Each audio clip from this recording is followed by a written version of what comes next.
happy Friday, happy Saturday, wherever you are in the world. This is USA Global TV and Radio.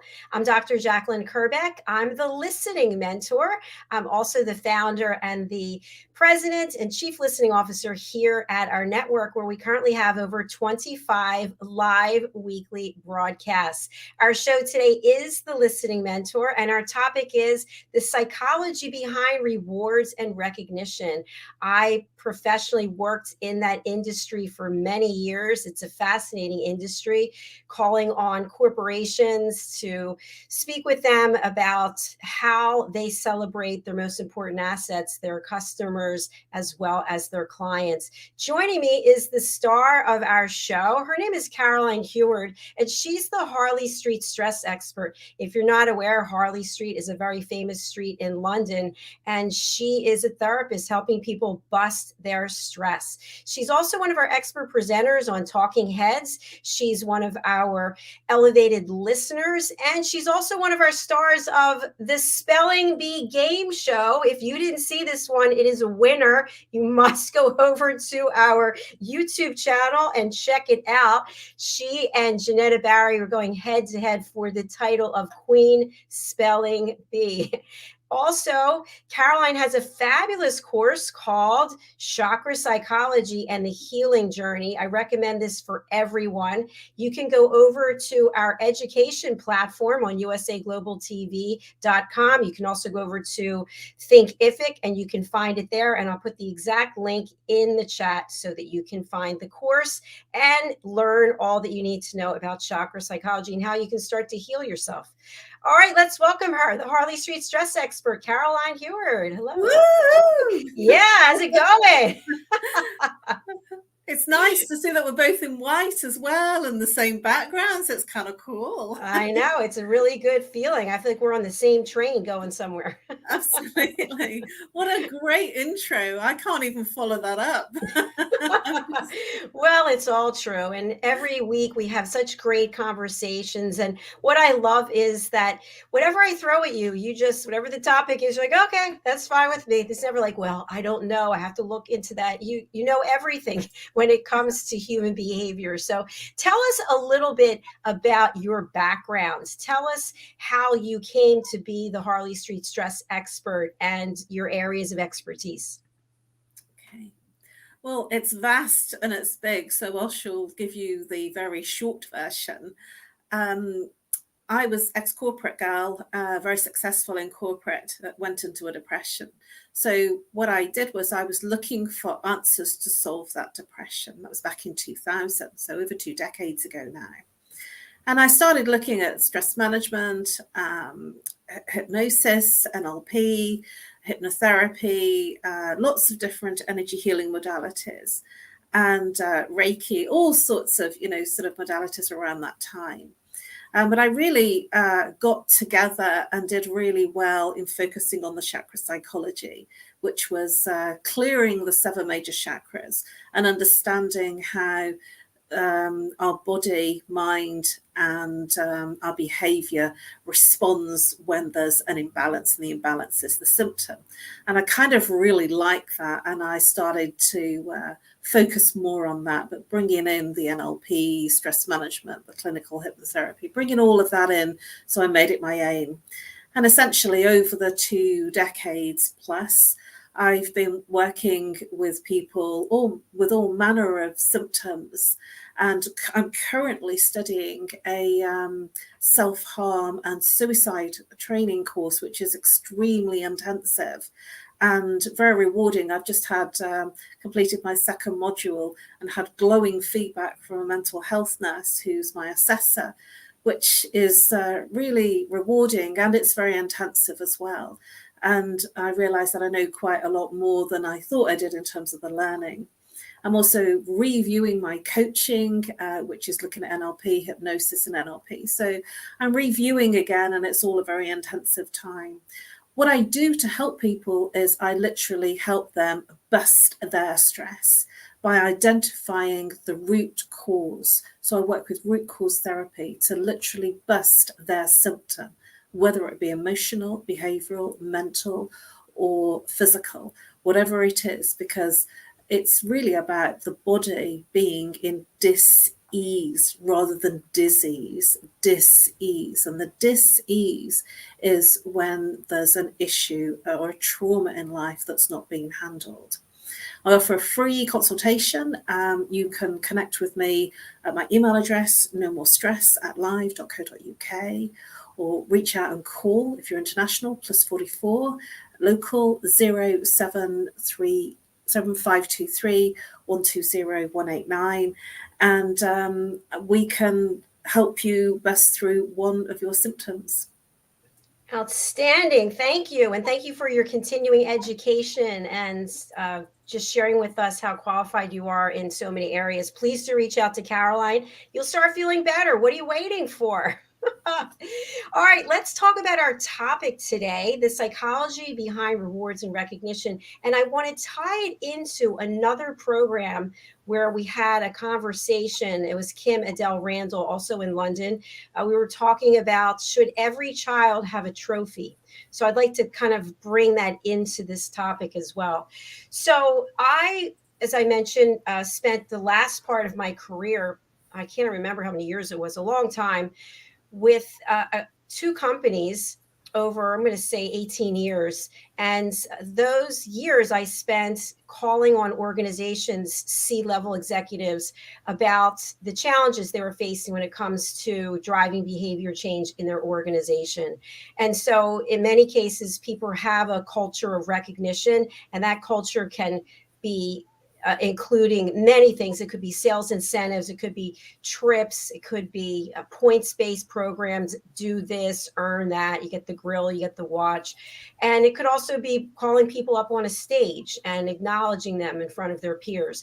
And so the generation that I'm in, I'm 59, I was all about being called up on stage and getting the awards and the trophies and the points and be able to say, wow, I got that grill because I did XYZ. But the younger generations, I don't know that that's as important to them. I'm finding that there's more volunteerism, Habitat for Humanity, et cetera. So let's talk about the psychology of wanting to be recognized. Is it a want? Is it a need? How would you describe it, Caroline?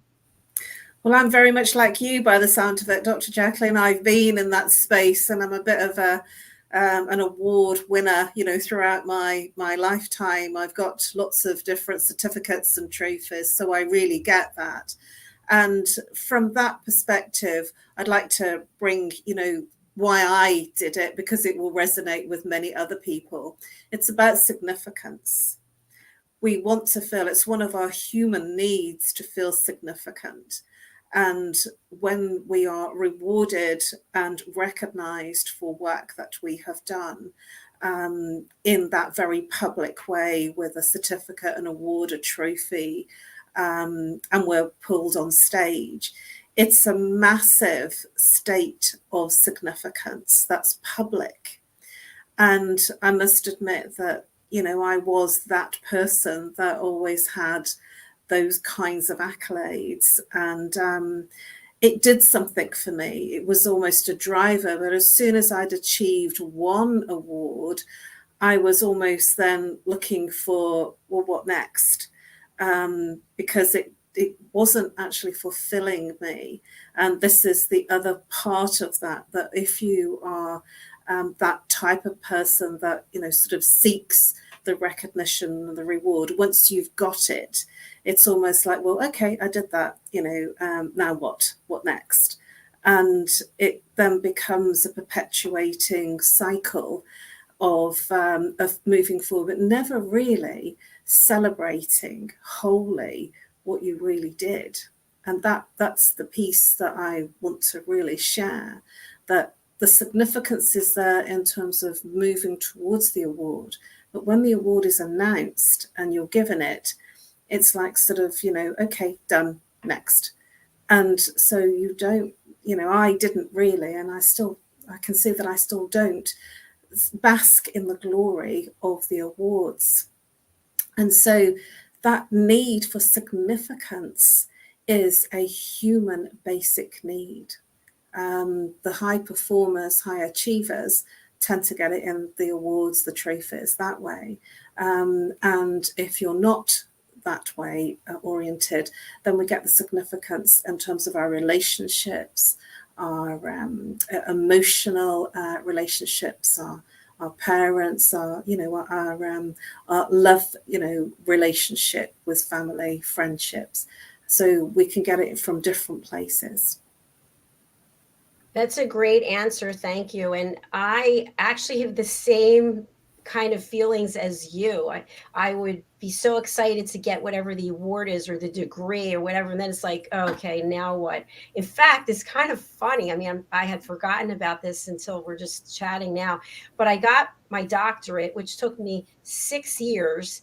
At the same time, I was working my full-time career and traveling all over for my career. And then as soon as I got it, I actually signed up for another doctorate.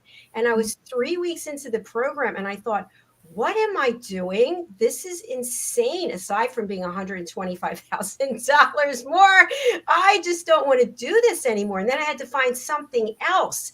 And it's interesting because when the pandemic hit and then I retired from my corporate life and now things are so different, I don't even care about those things. I mean, I care that I got the doctorate, obviously, because of the work, but it's no longer about getting the awards. It's more about enjoying the time, like the connections that I'm making, the time that I have right now with you. But yet I was like that for most of my life. What's happening now, which is very fascinating for me, is I'm getting awards without even writing anything up for them.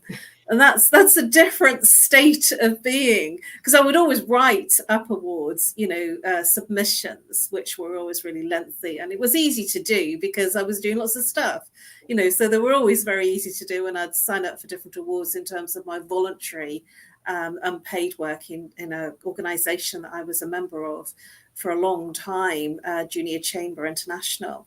And I was there from 27 to 42. And I got lots of awards there, which was really fun. But then I did lots of projects and it was just a really fun experience, all those black tie dinners. And it was just a really great, and I just kind of got in with it and I kept winning awards. But now I'm actually being rewarded and given awards that I'm not writing the submissions on. So the Ambassador for Peace Award from the Universal Peace Federation was given within 4 months of being around in the organization. And I didn't write anything. I didn't know it was being given. I found out the night before, oh, we're going to give you an award. Are you coming to the meeting? And how did that make you feel when you got something that you didn't submit for? Did it mean more? I was blown away. In fact, I didn't do a thank you speech. I whispered thank you. I was lost for words. I didn't know what to say. I just gave them both a hug, the two directors, and I didn't have a thank you speech because I was just completely, in England we would say flabbergasted. I was just totally in awe. And then the award recently that I've received from the Woman of Hearts as Global Leadership Award, that again was something when I was advised that I got it. I went into this, oh my gosh, wow, you don't even know me. But people are following me and it almost means more, I feel, because I'm not... I don't feel I'm doing anything for them, but clearly I have been. It's just that I'm not writing submissions. So it's actually, affecting my heart. I'm kind of going, oh my gosh, wow, I didn't do anything for that. So it feels different and it almost feels more rewarding. Yes. Well, congratulations. That is very exciting. And I want to talk about the A players. You mentioned them. Okay. They're in any organization. You always have a group of people who are the high performers. They are the ones who get the trips and they get all of the accolades. And then you have people at the other end of the organization that are just, they're basically showing up for work, but not rocking the boat. They're considered to be C. players, for example. But the people in the middle are working, they are performing, they are putting in the effort, and yet they can't get to the level of the A or the top performers. And so we did a lot of work in my experience when I was in corporate doing this, putting together programs to move that middle group of people. Because if, for example, there is a trip, that an incentive trip that someone can earn. If you know that Susie, Bobby, and Billy are going to win the trip every single year, and you put in the effort, but you know you're not going to make it, then you might not even work as hard. You might say to yourself, well, I know I'm not going to earn that. So we put together programs to really motivate that middle group of people. So what are your thoughts when it comes to high performers such as yourself, and then people who are just disenchanted, maybe hate their work, they're just getting the paycheck, but the people in the middle who really like what they're doing, but they can't seem to get to the next level? Is there a psychology of how to motivate that group of people? I firmly believe it's because it might be that their needs are met where they are. They might not need the over public significance. I've actually seen in my corporate time that people are awarded and recognized and they don't want it. They go, oh, no, it was okay. It was just my job, and they're uncomfortable with the external accolade when somebody quiet, that's kind of doing their thing and they're doing really well behind the scenes. And sometimes I feel that they don't like that very public thing that happens. So I feel that the ones that strive for that very public accolade, it could be that that's their motivation, so they're coming in and they're motivated to get it. But the people that are in the middle, they're motivated in the place that they're at. And it's different strokes for different folks, so they say, that not everyone wants that big thing. They might be quite happy with a small bonus or something that's sort of like a tap on the back to say, oh, well done, that was a great project. So we can't judge, and I don't think it's appropriate to judge everybody in the same place as the high achievers, that they want that big trophy, that big accolade. From my perspective, I was looking for it so that I could go back home and tell my mum, look what I got, and my mum would say, oh, great, that's what you do though, so I was looking for like recognition. My mum said, well, that's just what you do. And it was kind of almost deflating, because it's like now an expectation. My mum just says, well, that's what you always do, that you always get some award. Yes. And so that's the standard then, that's how I'm being, so that's, even when I got the Peace Award, my mum said, oh, that was a bit quick. You haven't done very much for that. So she had the same approach and response that I did. And so I feel it's in your psyche, it's in your psychology of what you need. Yeah, it's very interesting. You brought up a number of points though that I want to sort of drill down on. I did my doctoral dissertation on how effective reward and recognition programs are in driving behavior change across gender and generation of a pharmaceutical sales force. So I actually took archival survey data from trips that we hosted for one major pharmaceutical company, and I triangulated the data to look at men and women. That's what it was at the time: men, male and female, and would earning a trip cause them to behave in a different way. And then we also looked at various generations and age groups.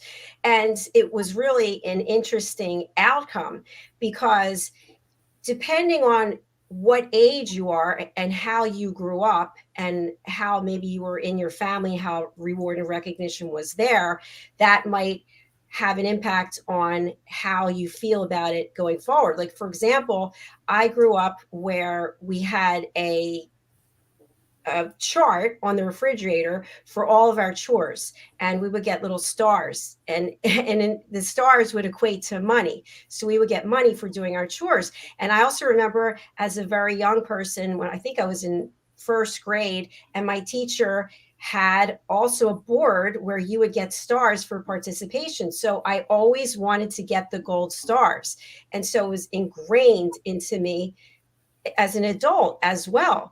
But yet in other ways, maybe people got rewarded or recognized with a hug, or I love you, or something else. And so maybe those gold stars weren't really that important.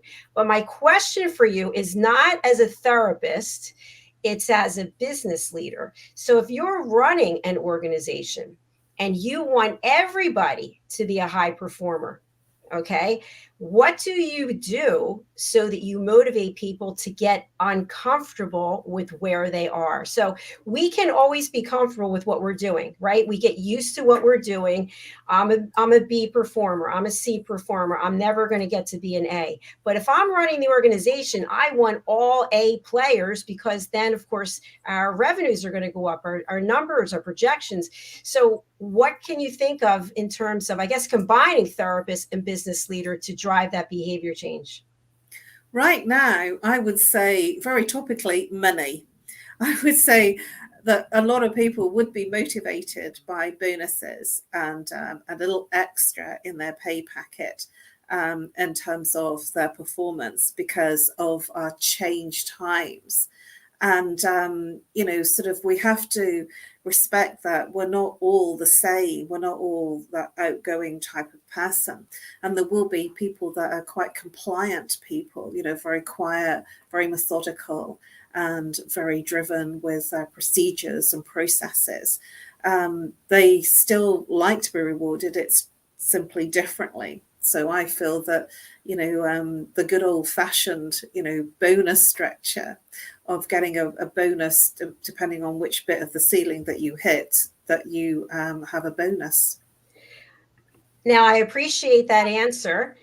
What if I were to tell you that based on research, and I can't say research recently because I haven't done it recently, but the cash does not drive behavior change. So we need a certain amount of money to live. We like money, but if you look, for example, at the insurance industry, and if any industry where it's 100% commission, people can take their time and their efforts and make as much money as they possibly want to achieve, because there isn't a ceiling. But yet people can't make it. They don't have what it takes. They need a set income, for example. They need a salary. So what we found at the time when I was doing this work is that cash is not king. It's actually the ability to earn something that you then can look at in the future, or it's a shared experience that you have with someone that you can then talk about later. But the cash will not drive behavior change. And there's an actual Seinfeld episode. Are you familiar with Seinfeld? No, I'm not. Okay, well, I won't bore you with the details, but one of the characters, Elaine, it's her birthday, and Jerry, the main character, gives her a box filled with cash. And she opens it up and she's like, cash? You gave me cash for my birthday?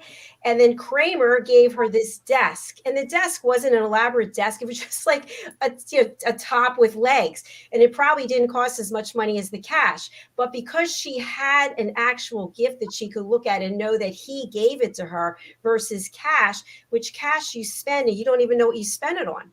So, for example, if I give you $50, you're going to spend that on something, but you might not equate the fact that I gave it to you as a reward for your performance, because there's nothing tied to it. It's fleeting. Does that make sense? Mm.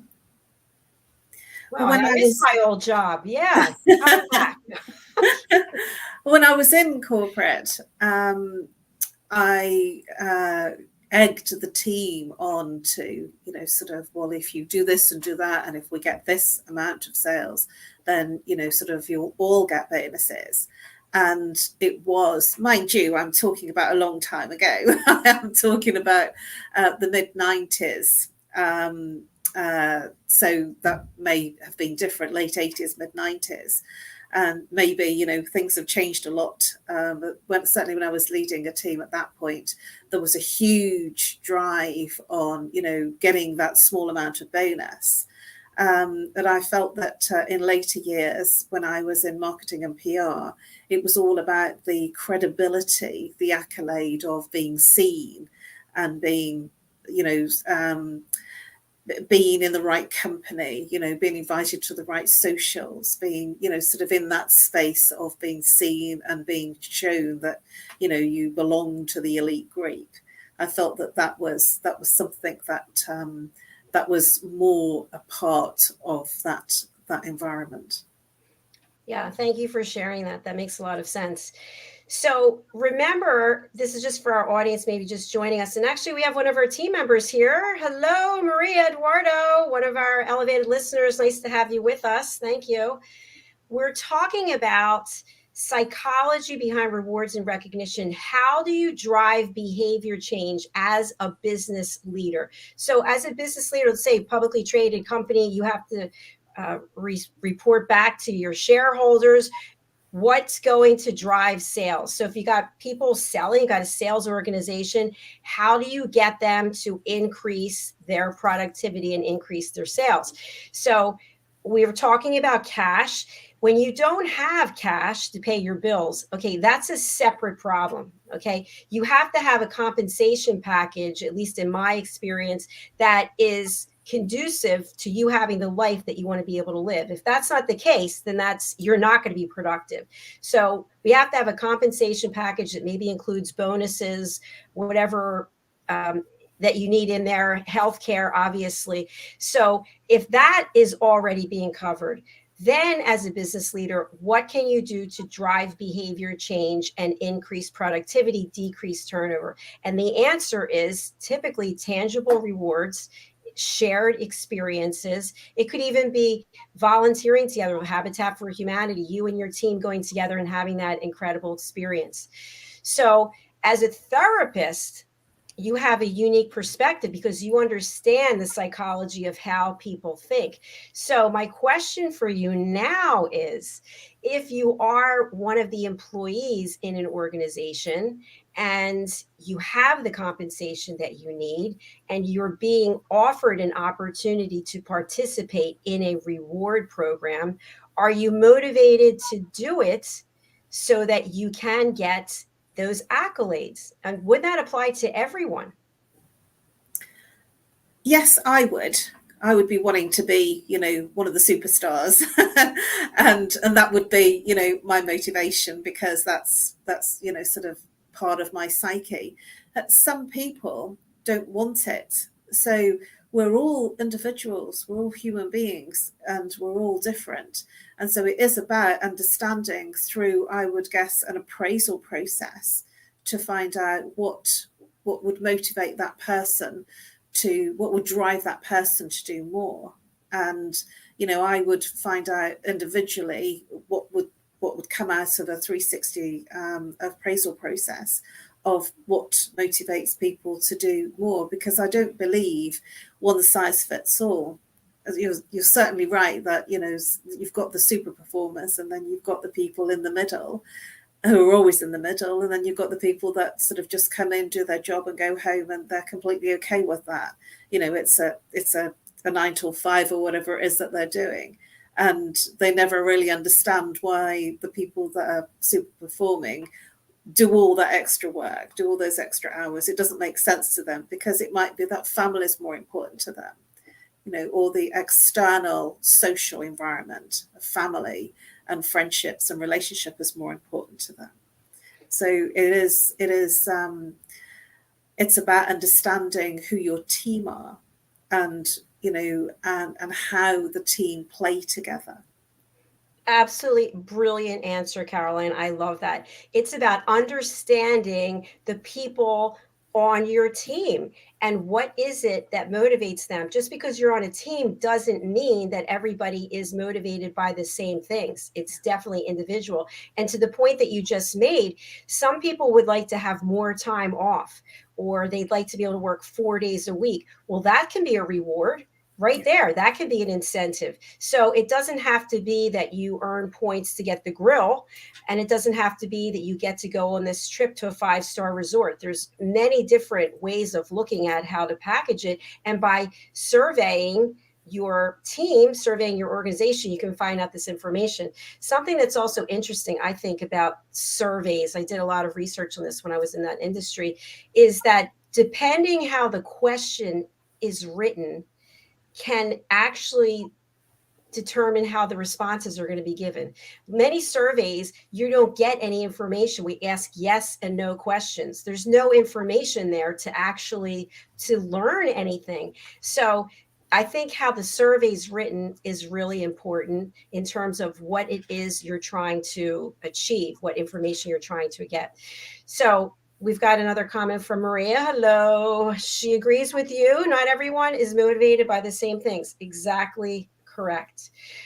So our discussion today has really taken on a few different areas of interest. And I want to go to the next one, which is what I told you we talked about on Authentic Achievements with Kim Adele Randall. Should all kiddos be given trophies regardless of their performance? And what do we mean by this? There has been a period of time, I don't know if it's still today, but children, let's say at a game, they're playing in a sports event, and everyone's going to get a trophy. Everybody's going to get a plaque. Everybody's going to get, hey, you're the best this, you're the best that. And when I was growing up, you actually had to perform in order to get the trophy or to be recognized. But then, of course, people were feeling sad. Their children weren't being recognized. The children were feeling sad. What are your thoughts as a therapist? And then we'll look at it differently. As a therapist about giving everybody a trophy. It's a really, really interesting perspective. And I would agree with celebrating every child, because this is where you can realize that you're no good, you're not good enough, and you could be trying, working really hard towards the goal and then not achieving it. And that disappointment will last forever. So what happens in our childhood, in our very young years, sort of up to 7, 8, 9, 10, can really form who we're being when we become an adult. And so if we weren't the child that got the awards, then we move into life thinking we're not good enough, or we're not worthy enough to get the awards. So there is, from that therapy perspective, I feel that it would be lovely to recognize each child with something that's real and meaningful. And I would honestly subscribe to that, because, the child is really genuinely doing their best, and they don't have all the resources that adults have. And so I feel that to move a child into greatness, whatever they're doing, would be a beautiful gift to them, that they would move into that adulthood in a very different way. Thank you, Caroline. I agree with what you're saying. Now I'm going to ask you to take off your therapist hat. And now you are a CEO of a publicly traded company, for example. And your team members have all been used to getting awards for everything. But yet the sales numbers are not where they need to be. And the organization is basically not in great shape. Do you start actually looking for high performers and high achievers and spend less time acknowledging everyone for something? I would say that this is where a 360 appraisal would be really good. Where the person is appraised, it's both ways, because it might be that there's something that's not coming forth from the management that the person is not telling you. And so if you do it both ways, you'll find out what's not working, what's not, why the performance isn't there. And it might be that there's something going on in their personal life. It might be that there's sickness. It might be that somebody has passed away. It might be that some relationship difficulties, so it's the person. You see, we're all human beings, even though it's a company. The company is made up of people. It's made up of human beings that are going through their own stuff, their own everyday things. And so when we take off the fact that it's an organization, and we realize we're actually people in this organization, then you would be surprised how much can be achieved by talking to the person, finding out what's going on, because they might be a super performer if you have the understanding of what's going on and what's not working in their lives. Caroline, once again, I love this answer, and you have taken us full circle, because this show, the title is The Listening Mentor, and what it all comes down to is listening. It comes down to understanding who it is that you have the ability to touch their lives. And we can't do that with a one size fits all. We can't say, okay, this is a program and it's for everybody. No, it's not. You need to get to know your people. And even within families, you have to understand what is it that drives behavior change for your husband, your wife. What do people need so they feel valued? And what I also think is really important, and I've said this a zillion times, is when you give someone the gift of listening and they have the ability to share, that's priceless. And that's where it starts, because if no one's listening to what you have to say, if you feel unheard, I've had this in previous times in my life. You start to feel like you're shrinking, like you're almost invisible. And then all of that you want to share, it gets stuffed inside. And then that results in issues, and people are calling you saying, hey, I need to bust my stress. Totally. Totally. I mean, I remember when I was young and I went to college, because that was my thing. I went to college, and then much later I went to university. And I remember being a bit of a sort of on a pedestal with my brothers and say, you need to do well at school. You need to go to college. You need to get a trade, and you need to, and I kept saying, you need to do this. So that was my thing. That wasn't their thing. And I wasn't listening to my brothers. They were on their path and I was on mine, and we were on very different paths. That doesn't mean that I was right and they were wrong. And that doesn't mean that they were right and I was wrong. That means that we were doing what was right for ourselves at the time. And that's really, really important. That I was stuck in books in my bedroom, and my mum used to kind of go crazy because there were so many books everywhere, and it used to drive her crazy, all the paper. And she says, your room is a mess, and that was because there was always books everywhere, and I was in the library. But that's how I spent my time. My brothers went out and played football and had their friendships. And, who's right and who's wrong? We did what we did for ourselves that was right for me, was right for my brothers. And so there's no one size fits all. And it's important to recognize that we are all individuals, and to support the fact that we are different, because I didn't realize that, and I was pushing my values on my brothers, which was completely inappropriate.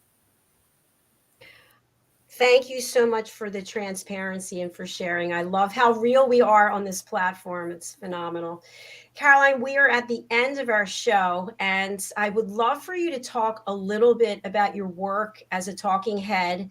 And you just had a very powerful presentation that you shared. And then I'm going to bring up your slide for the chakra psychology, and if you could talk a little bit about that as well. Last week on Tuesday, I did a presentation on self-harm. And it was quite an intense presentation, and at the same time very real from the perspective of I was using my training, my new training that I've been undergoing. And it's because it is a problem. It is a problem out there that's current. When I first started studying, way back over 2 decades ago, we didn't actually have a conversation about mental health. We weren't talking about self-harm. We weren't, the conversation wasn't there. It was also difficult to even say stress. People didn't want to own up to feeling stressed or having difficulties in relationships. So I'm really looking at those difficult situations that we find ourselves in. That's real. Our anger management, our bereavement issues when somebody dies, nobody teaches us what to do. We kind of go through what we think we should do, but nobody's kind of spent time with us as children to tell us how to handle the emotions or not handle them. And so we don't handle them because there is no rule book for it. We just kind of push it down. So I'm really looking at how, when we don't express our emotions in whatever situation we're in, how it affects the body, how it affects the mind, how it traumatizes us, and then creates the external physical, emotional, mental behaviors.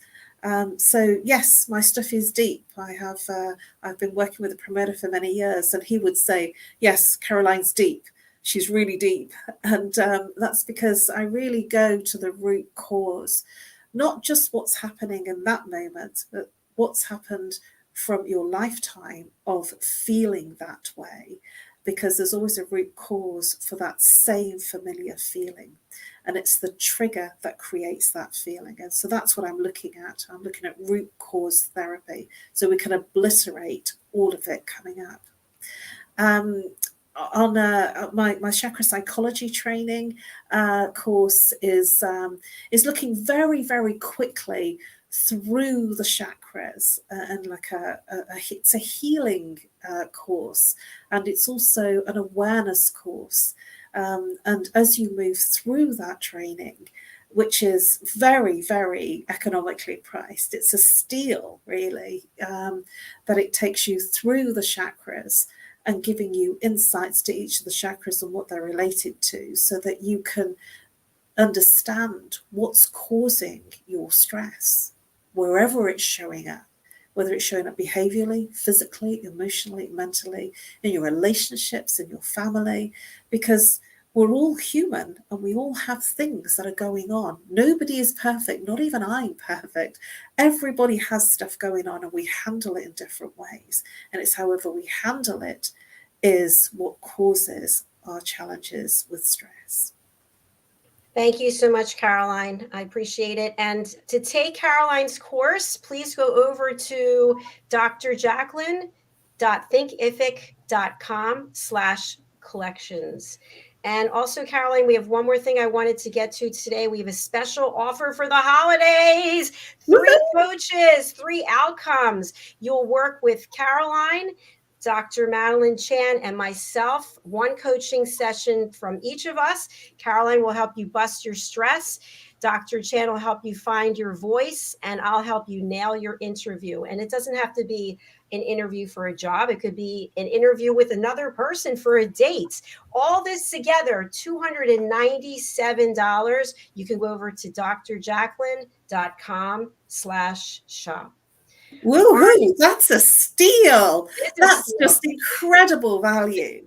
It is a steal. I usually charge $500 an hour. So just so you know, you get the 3 of us for 3 hours. That's a major win. So thank you again, Caroline. I'm going to put you up with your banner and just let people know to take advantage of this fabulous offer that you have given them for their free bust their stress session. How do they do that? Right, so reach out on email on NoMoreStress@live.co.uk, and let me know where you're from, what the problem is, and then we can set up a time that works best for you. We can do it on Zoom, we can do it on Skype, and if you don't want to do it by video, then we can do it by phone call.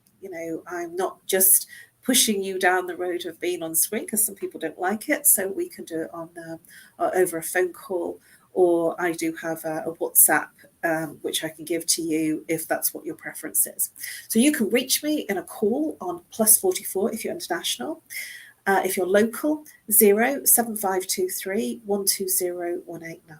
Please reach out, because I'm offering a free 30-minute consultation to bust through one symptom of your stress. You'll feel incredibly relaxed, and you'll get an incredible night's sleep at the end of it.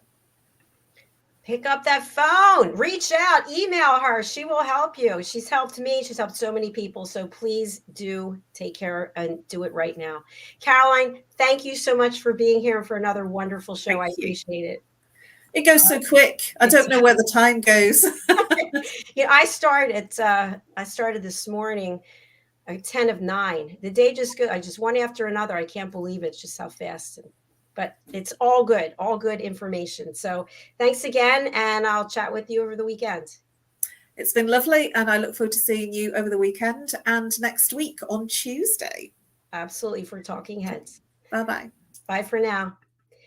And thanks again to each and every one of you out there who's watching or listening, commenting, whether it's now or in the future. We really do appreciate you. I have a few announcements that I'd like to make. First of all, we have 2 new team members. If you're not aware, here at USA Global TV and Radio, we have co-hosts.